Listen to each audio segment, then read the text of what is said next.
Hello everyone, welcome back to my channel smart John. So guys, इस video में हम लोग बात करने वाले हैं 67वीं बीपीएससी 2021 के बारे में।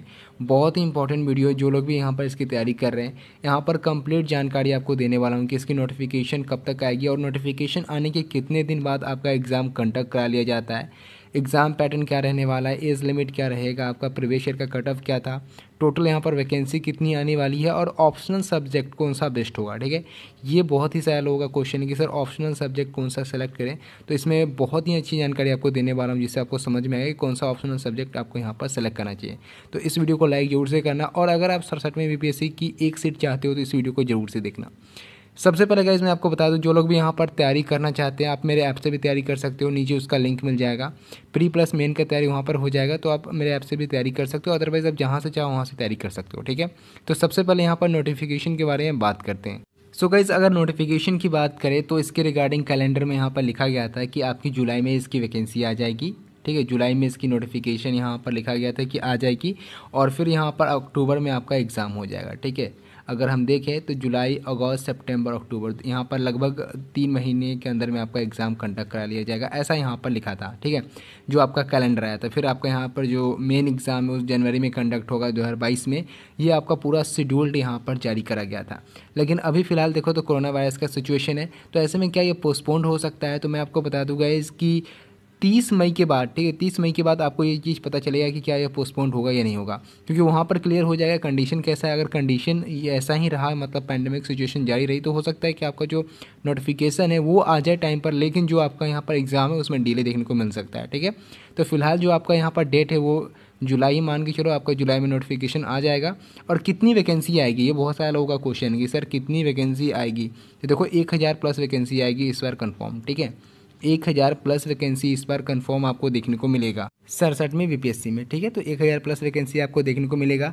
आगे हम बात करते हैं अब exam pattern, age limit, previous cut off और जो ऑप्शनल सब्जेक्ट है उसके बारे में। तो सबसे पहले यहाँ पर कुछ एग्जाम पैटर्न, एज लिमिट, आपका जो है कट ऑफ, ये सब देख लेते हैं। तो अगर एलिजिबिलिटी की हम बात करते हैं तो आप यहाँ पर देखो, ठीक है, यहाँ पर 67वीं बीपीएससी की एलिजिबिलिटी दी गई है।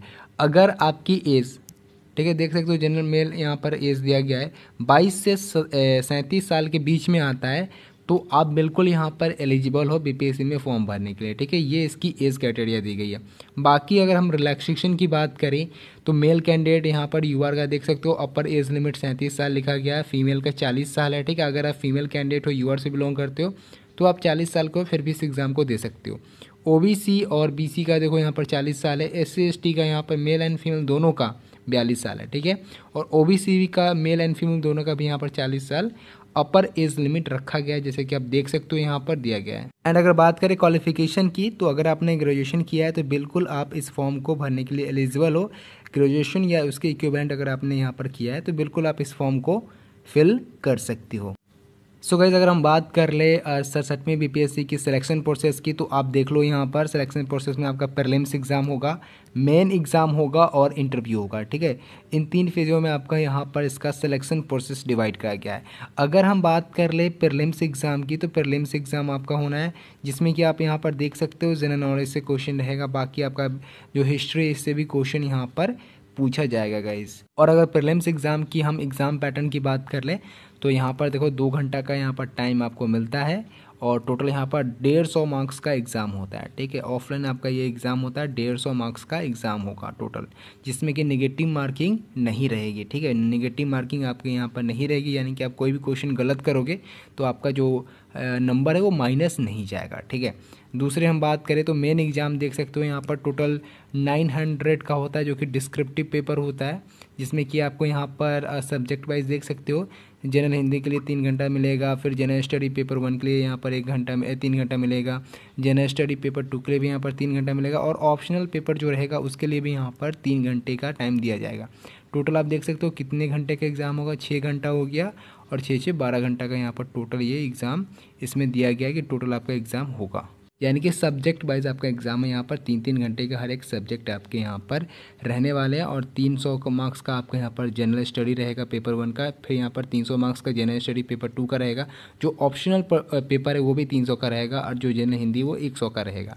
टोटल यहाँ पर 900 का पेपर होने वाला है, इसमें भी कोई निगेटिव मार्किंग आपको देखने को नहीं मिलेगा। एंड जो लोग भी प्रीलिम्स एंड मेन एग्ज़ाम की कट ऑफ को क्लियर करेंगे वो इंटरव्यू में यहाँ पर जाएंगे। ठीक है, तो ये 3 फेजों में आपका यहाँ पर डिवाइड करा गया है, प्रीलिम्स, मेन और इंटरव्यू आपको देना है। अब हम बात करें अगर कट ऑफ की, तो ये प्रीवियस ईयर का कट ऑफ है। देख सकते हो प्रीवियस ईयर में यहाँ पर क्या कट ऑफ गई है। प्रीवियस ईयर में हम देखें तो यूआर मेल कैंडिडेट का 108 गया है और फीमेल का 100 गया है। जो ये जो कट ऑफ आप देख रहे हो ये बीपीएससी की हिस्ट्री में सबसे हाईएस्ट कट ऑफ है, यानी कि 2020 वाला जो एग्ज़ाम है उसमें सबसे ज़्यादा कट ऑफ गया है।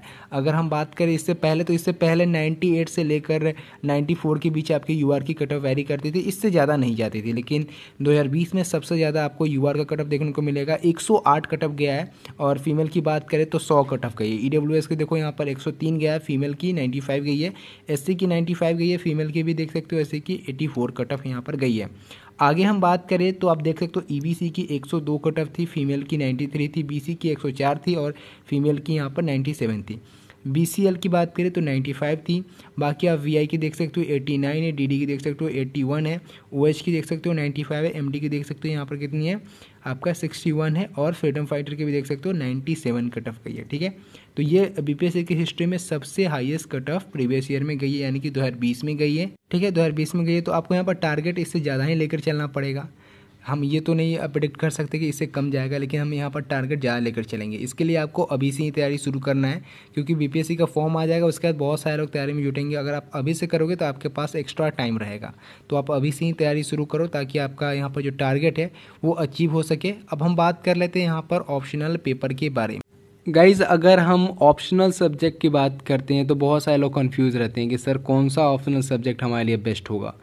तो देखो, कुछ चीज़ों का आप ध्यान रखोगे तो आप बेस्ट ऑप्शनल सब्जेक्ट सेलेक्ट कर पाओगे, क्योंकि ये आपके यहाँ पर सिलेक्शन में काफ़ी ज़्यादा इंपॉर्टेंट है। ठीक है, कि अगर आपने ऐसा कोई सब्जेक्ट ले लिया जो आपको आगे जाकर समझ नहीं आएगा या उसके अच्छे गाइडेंस आपको नहीं मिलेंगे, तो आप यहाँ पर मेंस की तैयारी नहीं कर पाओगे, प्रीलिम्स निकल के आपका रह जाएगा।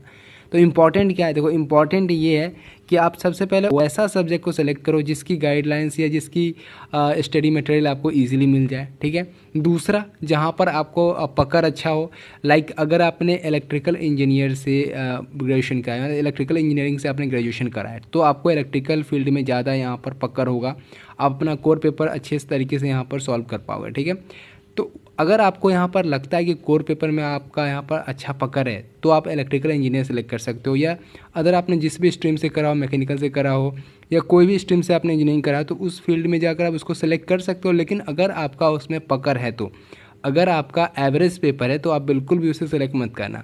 आप कोई और पेपर सेलेक्ट कर सकते हो जिसमें आपका इंटरेस्ट हो। ठीक है, और जिसका यहाँ पर जो स्टडी मटेरियल हो यहाँ पर इजीली अवेलेबल हो। अब ऐसा कौन कौन सा सब्जेक्ट है, देखो यहाँ पर मैं आपको बताऊँ। हिस्ट्री क्या कहती है, हिस्ट्री कहती है कि जिन लोगों ने हिस्ट्री सेलेक्ट किया है उसने हिस्ट्री यहाँ पर क्रिएट करा है। देखो, हिस्ट्री लेने का बहुत ज़्यादा यहाँ पर एडवांटेज है। मैं ये नहीं बोला कि आप हिस्ट्री ही ले लो, लेकिन जिन लोगों को समझ नहीं आ रहा मैं उनको बता रहा हूँ। देखो, हिस्ट्री आप यहाँ पर प्रीलिम्स एग्जाम में ही पढ़ोगे, क्योंकि यहाँ पर हिस्ट्री का पार्ट थोड़ा सा आपको प्रीलिम्स एग्जाम में ही पढ़ना है। आगे जाकर आपको इसकी जो स्टडी मटेरियल है वो इजीली आपको मिल जाएगा। ठीक है, इसकी गाइडलाइंस आपको इजीली मिल जाएगी। और मोस्टली ऐसा भी हुआ है, ठीक है, जितने भी एग्ज़ाम क्रैक किए हैं, मेंस एग्ज़ाम जितने भी लोगों ने क्रैक किया, उसमें से बहुत ऐसे कैंडिडेट हैं जिन्होंने हिस्ट्री लिया है और उनका स्कोर अच्छा आया है। ठीक है, तो अगर आपको समझ में नहीं आ रहा है और आपको ये भी नहीं पता चला कि आपको किस में इंटरेस्ट हो, तो आप हिस्ट्री को एक बार यहाँ पर देख सकते हो। हिस्ट्री आपके लिए एक बेस्ट ऑप्शनल सब्जेक्ट हो सकता है। ठीक है, मैं ऐसा नहीं बोला कि आप हिस्ट्री ही ले लेना, लेकिन जो यहाँ पर फैक्ट है उसको मैं आपको यहाँ पर दिखा रहा हूँ। बाकी आपको जो बेस्ट लगे आप उसको ले सकते हो, यानी कि जिसमें आपका पकड़ हो, जिसका यहाँ पर इजीली कंटेंट आपको मिल जाए। ठीक है, इजीली स्टडी मटेरियल मिल जाए, इजीली गाइडलाइंस मिल जाए, तो आप उस सब्जेक्ट को भी ले सकते हो। लेकिन हिस्ट्री की अच्छा सब्जेक्ट है, आप चाहो तो इसको ले सकते हो। सो गाइस, ये इसके रिगार्डिंग जानकारी है। अगर आप इन चीज़ों का ध्यान रखते हो तो आप एक बेस्ट ऑप्शनल सब्जेक्ट अपने लिए सेलेक्ट कर सकते हो। ठीक है, तो अच्छा सब्जेक्ट सेलेक्ट करना इंपॉर्टेंट है। अगर आप बेस्ट सेलेक्ट नहीं करोगे तो आपको आगे जाकर दिक्कत होगा। और मेन एग्ज़ाम क्वालिफाई करने के लिए ऑप्शनल सब्जेक्ट बहुत इंपॉर्टेंट है। टोटल यहाँ पर 300 का क्वेश्चन आपके ऑप्शनल सब्जेक्ट से रहते हैं। ठीक है, तो ये भी बहुत इंपॉर्टेंट रोल अदा करता है आपके सिलेक्शन में। ठीक है, तो अगर आप मेन प्रीलिम्स ये क्वालिफाई कर लोगे तो ही आप यहाँ पर इंटरव्यू में जा पाओगे। तो इसके रिगार्डिंग और सारे गाइडलाइंस आपको यहाँ पर मिलते रहते हैं, तो आपको चैनल को सब्सक्राइब जरूर से कर लेना। अगर आप बीपीएससी की एग्ज़ाम क्वालिफाई करना चाहते हो तो इस वीडियो को लाइक शेयर जरूर से करना। और अगर आप फ्री क्लासेस चाहते हो मेरे यूट्यूब चैनल पे, तो आप एक बार कमेंट बॉक्स में जरूर से लिखना कि आप फ्री क्लासेस चाहते हो। प्रीलिम्स एग्जाम के हम लोग यहाँ पर फ्री क्लासेस भी चलाएंगे। तो गाइज़, मिलते हैं अपने अगले वीडियो में, तब तक के लिए bye bye and take care guys.